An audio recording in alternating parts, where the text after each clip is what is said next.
Hello दोस्तों, स्वागत है आपका आज की एक न्यू वीडियो में। उम्मीद करता हूँ आप सब अच्छे होंगे। तो फ्रेंड्स, आज हम देखेंगे कि कैसे आप कोई भी केस पिटीशन ऑनलाइन कैसे फाइल कर सकते हैं सुप्रीम कोर्ट में। That means how to file any petition online with the Supreme Court with the help of website of Supreme Court of India. तो जनरली फ्रेंड्स, हमने एक आपसे हाई कोर्ट का भी पिटीशन का फाइलिंग प्रोसेस शेयर किया था कि आप दिल्ली हाई कोर्ट में कोई भी केस कैसे फाइल कर सकते हैं। अगर आपने वीडियो नहीं देखा तो उसका लिंक डिस्क्रिप्शन बॉक्स में दिया गया है, वहां पे जाकर उसको चेक कर सकते हैं। तो आइए स्टार्ट करते हैं आज का वीडियो और देखते हैं कि कैसे आप कोई भी पिटीशन या कोई भी केस हो सकता है। दैट मीन्स कि कोई भी writ petition, public interest litigation, special petition, original suit, IA, implement application, MA, recall application, transfer petition, review petition, curative petition, या फिर इससे हटके अगर कोई भी पिटीशन होगी जो कि सुप्रीम कोर्ट की जुडिक्शन में आती है तो उसको आप कैसे ऑनलाइन फाइल कर सकते हैं through the website of Supreme court. तो जनरली जो पिटीशन होती है वो फाइल की जाती है एडवोकेट ऑन रिकॉर्ड और पिटीशन इन पर्सन के थ्रू।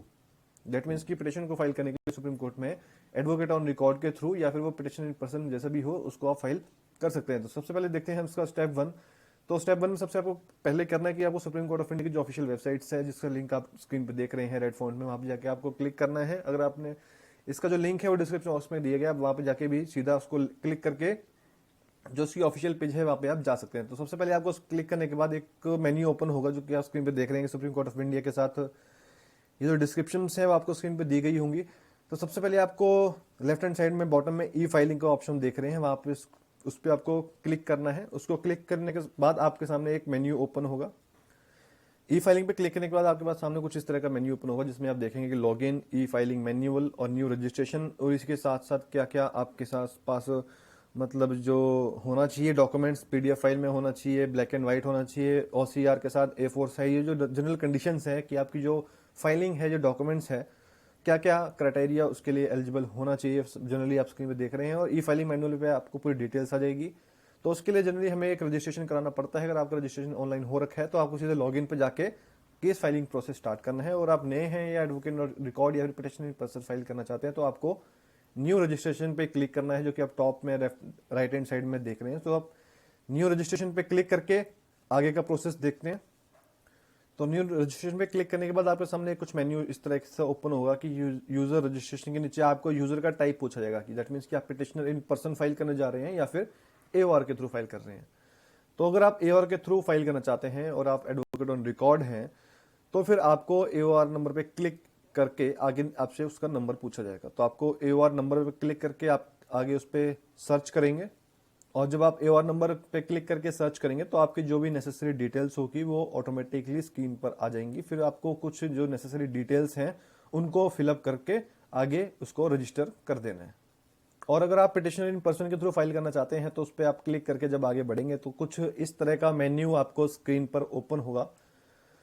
तो जैसे मेन्यू आप देख रहे हैं कि पिटिशनर रिस्पोंडेंट पूरी डिटेल्स उनकी कि वो occupation, address, country, state, pin code, email ID, lower court case, मतलब कि आपको पूरी डिटेल्स फिलअप करनी है। ये अगर आप पिटिशनर इन पर्सन के थ्रू अगर केस फाइल करना चाहते हैं तो ये डिटेल्स फिलअप करके आगे आपको कंप्लीट पे क्लिक करके साइन अप करके पूरी डिटेल्स फिलअप करके आप इसके लिए रजिस्टर हो जाएंगे। तो उसके आगे अब मेन बात चलती है कि अब केस को फाइल कैसे किया जाए। तो फिर जब आप रजिस्ट्रेशन करके या तो आप एओआर के थ्रू या फिर इन पर्सन फाइल करना चाहते हैं तो रजिस्ट्रेशन करके आपको फिर से डायरेक्ट प्रोसेस वही है कि आपको सुप्रीम कोर्ट की ऑफिशियल वेबसाइट पर जाके आगे ई फाइलिंग पे क्लिक करके आगे बढ़ना है। और फिर जब आप ई फाइलिंग पे क्लिक करके आपका रजिस्ट्रेशन तो हो चुका है ऑलरेडी, तो आपको जो लॉगिन पे लेफ्ट हैंड साइड पे लॉगिन पे क्लिक करके आप आगे फाइलिंग प्रोसेस देखेंगे। फिर आगे लॉगिन पे क्लिक करके जब आप करेंगे तो आपसे कुछ इस तरह की डिटेल्स पूछी जाएगी, यानी कि जो भी आपने रजिस्टर की होंगी आपकी डिटेल्स, फिर चाहे वो एओआर के थ्रू हो या फिर इन पर्सन, तो वो आपको ये सब डिटेल्स फिलअप करके, यानी कि आपको लॉगिन का नेम, पासवर्ड और जो सिक्योरिटी कोड जनरली होगा उस पर आपको क्लिक करके आगे लॉगिन बटन पर क्लिक करना है। और फिर जब लॉगिन बटन में क्लिक करने के बाद आपके सामने कुछ इस तरह का मेन्यू ओपन होगा कि new E filing, deficit code fee, incomplete E filing, provisional ID, reprint, history in refiling, my cause list, my clerk, यानी कि ये सब जो डिटेल्स है इसके रिगार्डिंग आपका मेन्यू ओपन हो जाएगा। या फिर अब आपके अगर न्यू फाइलिंग करनी है तो न्यू फाइलिंग का जो ऑप्शन है राइट लेफ्ट हैंड साइड में, वहां पे आप क्लिक करके न्यू फाइलिंग पे क्लिक करके आगे प्रोसीड करेंगे। फिर जब न्यू फाइलिंग पे क्लिक करके आपके सामने स्टेप 6 में कुछ इस तरह का पेज ओपन हो जाएगा, जो कि फाइलिंग में आपको पूरी डिटेल्स फिलअप करनी है। कि सबसे पहले जैसे केस टाइप है कि आप मतलब कौन से क्या फाइल करना चाहते हैं, एसएलपी है, अपील है, ट्रांसफर पिटिशन, जो भी केस होगा उसको आप चूज करके फिर आगे अर्जेंसी क्या है उसमें, और जनरली जो उसका पिटिशनर का कंप्लीट नेम, उनकी डिटेल्स और बाकी सब डिटेल्स भी पिटिशनर्स की, रिस्पोंडेंट्स की आपको फिलअप करके, या फिर कोई अपील है, पिटिशन है किस ऑर्डर के अगेंस्ट है लोअर कोर्ट का, उसको भी आपको फिलअप करके, ये सब करके फिर आगे प्रोसीड करेंगे। नेक्स्ट स्टेप में अगर ये कोई अपील है किसी लोअर कोर्ट के ऑर्डर के अगेंस्ट, जब आप उस पर क्लिक करेंगे तो कुछ इस तरह का मेन्यू ओपन होगा, यानी कि इसमें पूछेगा कि इम्प्यून्ड ऑर्डर और नोटिफिकेशन की क्या डिटेल्स है, यानी कि जिस ऑर्डर को आप चैलेंज करने जा रहे हैं सुप्रीम कोर्ट में, तो उसकी लोअर कोर्ट की जो डिटेल्स है वो भी कंप्लीट डिटेल मानी जाएगी कि इम्प्यून्ड ऑर्डर कौन सा है, उसकी डेट क्या है, हाई कोर्ट, जज कौन थे, और कोई इसमें कनेक्टेड केस तो नहीं है। यानी कि इस तरह की डिटेल्स आपको इस पे फिलअप करके फिर आगे प्रोसीड करना है। फिर नेक्स्ट स्टेज पे आपको देखना है कि पिटिशन का नेचर क्या है, तो आपको उसको क्लिक ऑन इंडेक्स पे करके जो भी आपका केस है, जैसे कि आप स्क्रीन पे देख रहे हैं कि statement of case, proof of deposit, caveat, NTP, revision petition, warrant, तो जैसे हमने किया कि पिटिशन विद अदर डॉक्यूमेंट्स, यानी कि जो हम फाइल करना चाह रहे हैं अकॉर्डिंग टू इंडेक्स, तो पिटिशन विद अदर डॉक्यूमेंट्स जो भी केस हो उसको फाइल करें, उसको क्लिक करके आगे प्रोसीड करेंगे। तो अगर आप एक ही डॉक्यूमेंट्स में, दैट मीन्स कि अगर एक ही फाइल में अगर डॉक्यूमेंट्स और एनेक्सेस फाइल कर रहे हैं तो आपको पिटिशन विद अदर डॉक्यूमेंट्स को चूज करना है लास्ट ऑप्शन पे, ताकि आप अगर एक ही डॉक्यूमेंट में सब फाइल कर रहे हैं और जो अपनी पिटिशन है उसको आप पीडीएफ डॉक्यूमेंट फाइल कर सकते हैं, उसका जो मैक्सिमम साइज है वो 20 MB ही होना चाहिए। यानी कि अगर आपकी कोई एक साइज एक से ज्यादा है या फिर आप फाइल्स को पार्ट्स में फाइल करना चाहते हैं तो उसकी जो इंडिविजुअल साइज है वो 20 MB ही होना चाहिए फाइल का।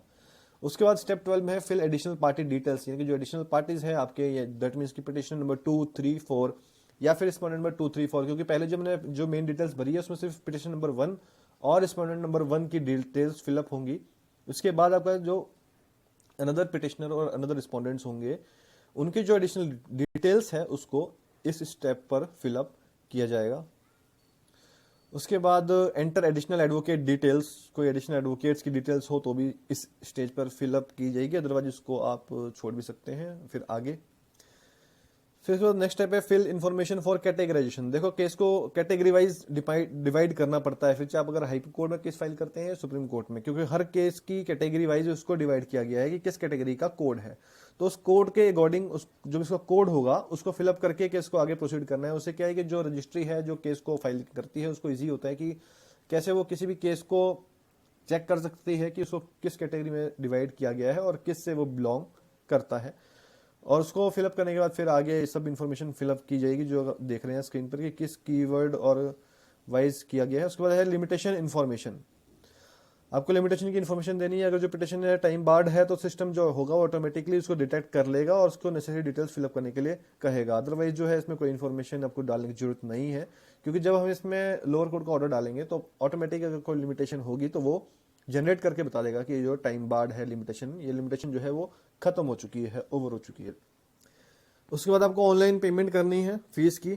जनरली जो फीस है वो 6 रुपये पर पेज पे की जाती है और किसके द्वारा, वो जो AOR होगा वो उसके ऑनलाइन पेमेंट करके फीस को पे कर सकते हैं। अगर ई फाइलिंग करते टाइम अगर फीस को पे नहीं किया जाता है या फिर कोई अगर अंडरटेकिंग दे दी जाए कोर्ट फीस के रिगार्डिंग की, जो कोर्ट फीस है वो फाइल कर दी जाएगी कोर्ट के रिज्यूम होने के बाद। नॉर्मल फंक्शनिंग जैसे कि हम जानते हैं कि आज के कोविड के टाइम पे जनरली ऑनलाइन फाइलिंग हो रही है, और तो ऐसे आप ऑनलाइन पेमेंट करने के बाद उसका स्क्रीनशॉट रख सकते हैं या फिर उसकी एक रिसीट जनरेट होगी ताकि आप स्क्रीन रजिस्ट्री को दिखा सको कि आपने कोर्ट फीस पे की है। तो उसके बाद आपको एक जनरेशन ऑफ एक आईडी और एक प्रोविजनल एप्लीकेंट नंबर, जिसे हम जनरली डायरी नंबर भी कहते हैं, वो जनरेट हो जाएगा।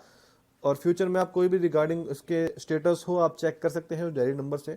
और ये सब नेसेसरी इन्फॉर्मेशन फिलअप करने के बाद और पेमेंट करने के बाद एक प्रोविजन नंबर जो जनरेट हो जाएगा और एक डायरी नंबर जो होगा पिटिशन का, वो आपको मैसेज के थ्रू, SMS के थ्रू, जो उसका रजिस्टर्ड मोबाइल नंबर होगा AOR का, या फिर अगर इन पर्सन फाइल की है तो इन पर्सन फाइलिंग में जो भी आपने डिटेल्स फिलअप की है उसमें आपको जो रजिस्टर्ड नंबर है उस पर डायरी नंबर आपको अवेलेबल हो जाएगा। उसके रिगार्डिंग जो भी स्टेटस है और आप कॉल लिस्ट में फर्दर चेक कर सकते हैं कि आपका केस कब रजिस्टर्ड होगा, कब के लिए लगेगा, या कोई डिफेक्ट है इसके रिगार्डिंग, तो वो भी आपको ईमेल के थ्रू या SMS के थ्रू इंटीमेट कर दिया जाएगा जो भी आपने नेसेसरी डिटेल्स फिलअप की हैं। अगर आप AOR है तो ऑलरेडी आपकी डिटेल्स तो रजिस्टर्ड होंगी सुप्रीम कोर्ट में, तो वो जो रजिस्टर्ड आईडी है उस पर आपको इसके रिगार्डिंग इंटीमेट कर दिया जाएगा। तो दोस्तों उम्मीद करता हूँ आपको वीडियो थोड़ी आज की इन्फॉर्मेटिव लगी है।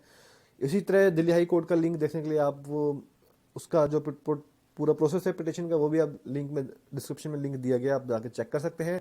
इसी तरह दिल्ली डिस्ट्रिक्ट कोर्ट्स का भी लिंक जल्दी आने वाला है। अगर आपने वीडियो अगर आज देख रहे हैं तो क्या आप तो शायद आ भी चुका हो, तो उसका लिंक भी आप हमारे प्लेलिस्ट में इसके लीगल बॉक्स में जाके आप देख सकते हैं। मिलते हैं जल्दी आपको न्यू व्लॉग के साथ, और हमारे चैनल को सब्सक्राइब कीजिए फ्यूचर के डेली लीगल व्लॉग्स को इंटरेस्टिंग टॉपिक्स पर आने वाले देखने के लिए एज सुन एज पॉसिबल। मिलते हैं जल्दी।